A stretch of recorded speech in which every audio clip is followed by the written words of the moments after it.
Assalamualaikum warahmatullahi wabarakatuh. Perkenalkan, kami dari kelompok 8 ingin membawakan mini project teknik pondasi sebagai tugas pengganti UAS. Dan ini adalah anggota-anggota kelompok kami, yaitu yang pertama Muhammad Zendra Azari, yang kedua ada Muhammad Diaul Haq, yang ketiga ada Rohim Sadik Trimukti, yang keempat ada Panca Prayoga, yang kelima ada Muhammad Fauzi Rivaldi. Selanjutnya, tugas yang ingin kami bawakan yaitu pendahuluan. Pada pembangunan sebuah gedung yang memiliki perencanaan pondasi, suatu perencanaan yang benar apabila beban yang diteruskan pondasi ke tanah melampaui kekuatan tanah yang bersangkutan.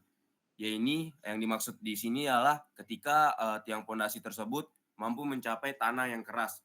Namun jika pondasi itu cuma sampai ke tanah yang tidak keras, maka pondasi akan goyah dan mengakibatkan kerugian nantinya. Secara akademis, pondasi tiang ini digunakan ketika lapisan tanah ini memiliki permukaan daya dukung yang rendah, sehingga beban harus disalurkan melewati lapisan tersebut ke tanah keras di bawahnya. Dan adapun itu yaitu tiang pancang dapat menahan beban vertikal dan gaya lateral serta berfungsi untuk mengontrol penurunan tanah dan menahan gaya-gaya horizontal seperti pada struktur jembatan, dermaga, ataupun bangunan-bangunan lainnya. Perencanaan pondasi ini meliputi tentang dimensi tiangnya, kedalaman pancang, kapasitas dukung tiang, serta perhitungan penurunan tanah yang terjadi akibat beban struktur.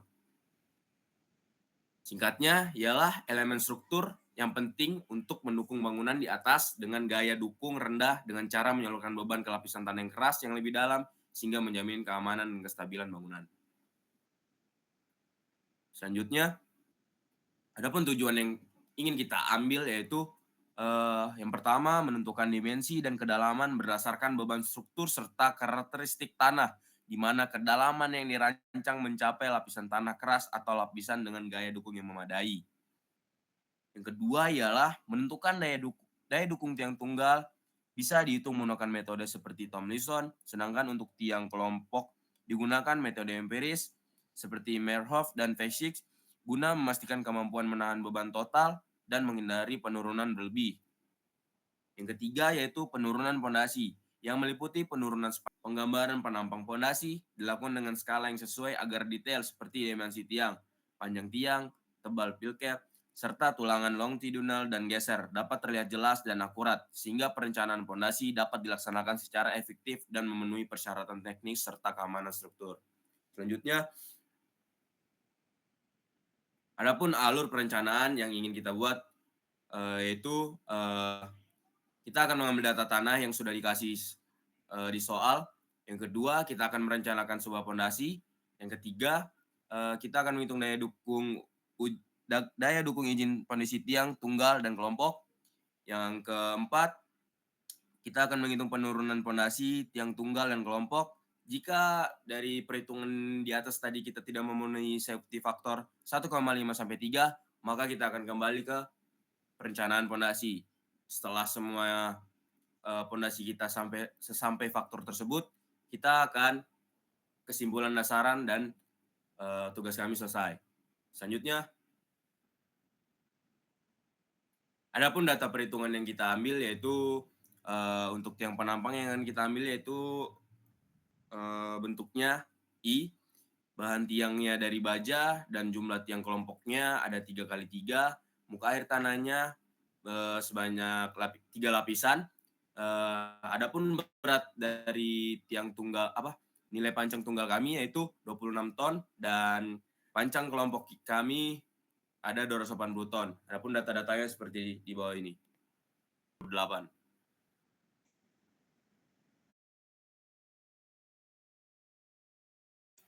Adapun perhitungan pondasi, yang pertama kita hitung pondasi dalam terlebih dahulu. Adapun kriteria pondasi yang akan digunakan dalam perhitungan pondasi dalam tiang tunggal dan tiang kelompok, itu kita pakai asumsi profil baja I-beam WF 250 kali 125 dikali 6 dikali 9. Dan, untuk tahanan gesek ultimate QS-nya, kita untuk nilai AS ini bisa kita dapatkan dari perhitungan keliling penampang dikali panjang si pondasi dalam, maka didapatkan nilai AS sebesar 20,8032 meter.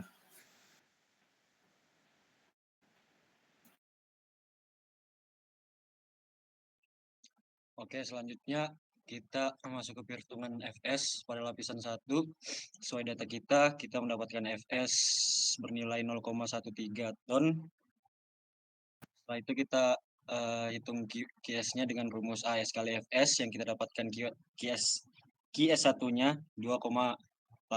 Selanjutnya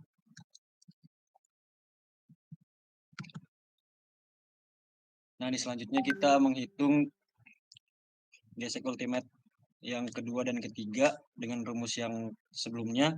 Kita dapatkan pada lapisan yang kedua itu 3,14 ton dan pada lapisan ketiga sebesar 5,14. Sehingga didapatkan QS totalnya dengan kita jumlahkan QS 1 plus QS 2 plus QS 3 didapatkan totalnya 11,14 ton. Nah, selanjutnya karena tanah kita lempung terkonsolidasi normal berlapis rendah sampai sedang, maka Fs-nya adalah 0,3 yang nanti dimasukkan ke rumus Q ultimate. Nah, sebelum menghitung QB, QS, dan WP perlu dilakukan menentukan kedalaman ZC dulu. ZC ini diasumsikan kurang dari 5 meter karena standarnya 5 meter, maka ZC yang kita asumsikan itu adalah 6 meter. Didapatkan dari tabel hubungan dengan ZC per D. Dan lebar di sisi bawah pondasi 0,5. Maka ZC-nya itu kita dapatkan dengan rumus ZC per D atau ZC dibagi D. Yang kita dapatkan 4,1 meter, yang dimana 4,1 meter kurang dari 5 meter dengan standarnya. Yang kita bisa pastikan itu oke. Nah, selanjutnya tuh ada perhitungan tahanan ujung ultimate atau QB yang tadi kita pakai dengan rumus AB kali FB, terus yang kita dapatkan 756,4 ton. Selanjutnya ada perhitungan gesek ultimate atau QS. Tahanan gesek ultimate ini atau QS yang perjumlahan dari QS 1, QS 2, QS 3 yang tadi. Kita dapatkan 11,14 ton. Nah, selanjutnya ada WP atau berat baja. Nah, berat baja ini diketahui dari profil yang kita gunakan itu I atau persegi, yaitu yang kita dapatkan 0,48 ton.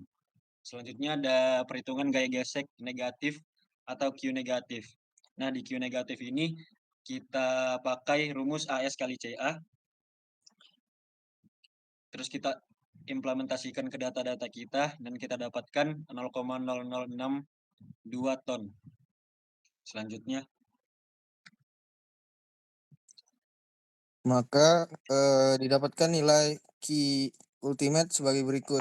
Q ultimate sama dengan sesuai dengan rumus QB plus QS min WP min Q negatif. Yang didapatkan Q ultimate-nya 767,08 ton. Selanjutnya, untuk memperoleh kapasitas izin kelompok tiang dapat menggunakan persamaan sebagai berikut. QG sama dengan 2 kali D, B plus L kali C plus 1,3 dikali CB kali NC kali BL. Dengan keterangan D, kedalaman tiang di bawah muka tanah, B, lebar kelompok tiang, L, panjang kelompok tiang, C, kohesi tanah di sekeliling kelompok tiang, NC, faktor kapasitas dukung. Dari rumus di atas, maka didapatkan hasil dari QG sebesar 2.733,8 ton. Selanjutnya, kapasitas izin tiang tunggal. Untuk memperoleh kapasitas izin berdasarkan pada tiang tunggal dapat menggunakan persamaan sebagai berikut. QS sama dengan QG per SF, yang dimana keterangan SF safety factor, QA daya dukung tanah izin. Dari rumus di atas, maka didapatkan nilai QA tunggal sebesar 306,8 ton dengan syarat QG lebih besar dari P. 306,8 ton lebih besar dari 26 ton. Yang dapat kita asumsikan bahwa dia lebih besar dari QG lebih besar dari P. Yang bisa kita asumsikan oke. Untuk memperoleh kapasitas izin berdasarkan pada tiang kelompok dapat menggunakan persamaan sebagai berikut. QA sama dengan QG per 2,5. Yang dimana QG kita dapatkan tadi 2733,8 dibagi 2,5 yang kita dapatkan 1009,53 ton. Dari rumus di atas didapatkan nilai QA kelompok sebesar 1009,53 ton dengan syarat QA lebih besar dari P sama dengan yang kita dapatkan QA kita 1009,53 ton lebih besar dari 260 ton. Yang dapat kita asumsikan dia oke.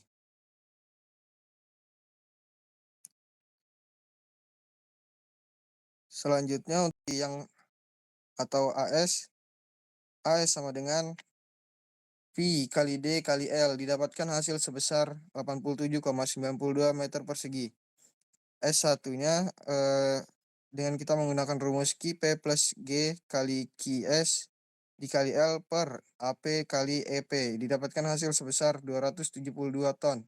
S2-nya QP kali CP per D kali QP didapatkan hasil sebesar 0,0021 ton. S3-nya QS per AS dikali D per ES dikali 1 PS kuadrat kali IWS didapatkan hasil sebesar 0,003 ton.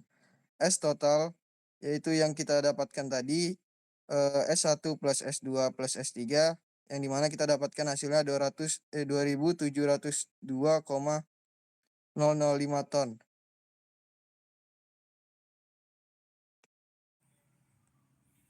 Oke, selanjutnya ada perhitungan penurunan tiang tunggal.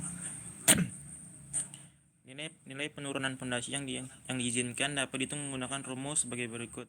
S izin sama dengan 10% dikalikan dengan diameter didapatkan hasil 0,06 dengan syarat SG lebih besar dari S izin, maka dapat dikatakan aman karena 2702,005 lebih besar dari 0,06 ton.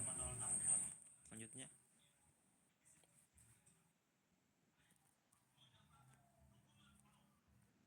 untuk penurunan tiang berdasarkan pada tiang kelompok dapat menggunakan rumus sebagai berikut. SG sama dengan S akar dari B aksen dibagi dengan diameter, maka didapatkan hasil sebesar 0,05 meter. Selanjutnya ada kesimpulan, yaitu